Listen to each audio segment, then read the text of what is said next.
எந்த நஷ்டங்கள் வந்தாலும் கஷ்டங்கள் வந்து சபையில போராட்டமா உன் குடும்பத்துல போராட்டமா எதை குறித்து கவலைப்படாத, எதை பற்றி அந்த பிரச்சனையை பெருசா பேசாத.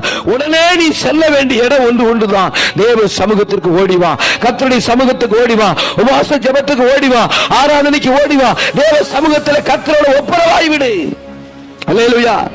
சமாதான பலியை செலுத்தி ஒப்புரவாயிடு. உன் சுய புத்தியின் மேல் சாராத. அல்லேலூயா.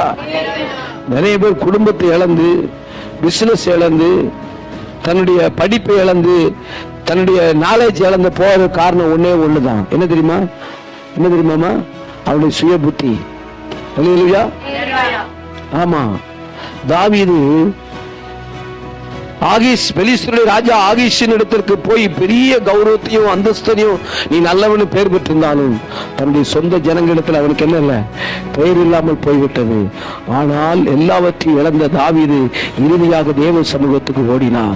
தேவ சமூகத்தில் போய் ஸ்தோத்திர பலிகளை செலுத்தி தேவனுக்கு நேரம் அழுது யாபோத்தை வைத்து விசாரிக்கும் பொழுது கர்த்தர் சொல்லுகிறார், தாவீதே நீ போ, அந்த தண்டை பின்தொடரலாம், ஒண்ணு கூட உனக்கு என்ன இருக்காது, குறைவே இருக்காது, எல்லாவற்றையும் திருப்பிக் கொள்வார். வேதம் சொல்லுகிறது, இந்த உபத்திரவத்திற்கு பின்பு தாவீது மிகுந்த கொள்ளை உடைமைகளை பங்கிட்டுக் கொண்டான். அல்லேலூயா.